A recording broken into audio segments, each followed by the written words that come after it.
Enseignement supérieur, le ministère en charge de l'innovation a présenté mardi dernier un nouveau cahier de charges des institutions privées d'enseignement supérieur officiel.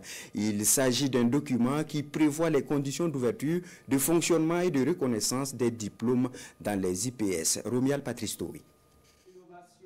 Adopté le 13 novembre 2025, le nouveau cahier de charges revoit l'organisation des institutions privées d'enseignement supérieur IPES au Burkina Faso.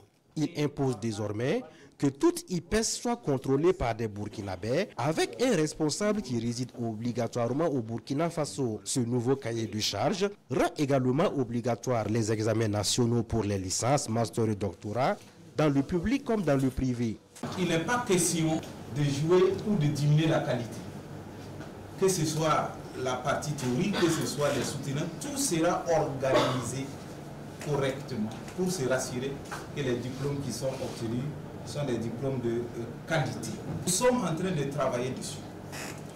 Pour compter de 2026-2027, le ministre l'a dit dans son allocution, nous allons l'appliquer. Donc du coup, ceux qui ont déjà fini la partie théorique de leur licence, ils n'ont pas encore soutenu, ils n'ont qu'à tout faire pour soutenir. Autre changement majeur à l'ordre du jour, la formation dans les domaines de la santé sont soumises à des critères plus stricts. Les établissements privés doivent dorénavant avoir au moins 60% d'enseignants hospitalo-universitaires permanents dans certaines spécialités et un quota limité de retraités fixé à 20%. Toujours au niveau des filières de la santé, les étudiants de la première année jusqu'au doctorat seront désormais soumis à une évaluation nationale. Aujourd'hui, comme nous parlons du cahier des charges des IPES, nous parlons du privé.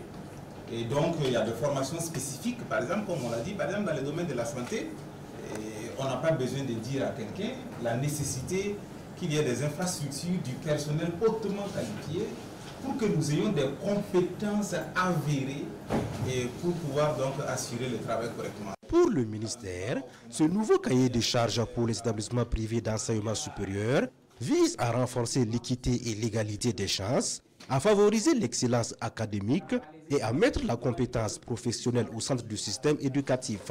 Une réforme qui marque une nouvelle étape pour l'enseignement supérieur burkinabé.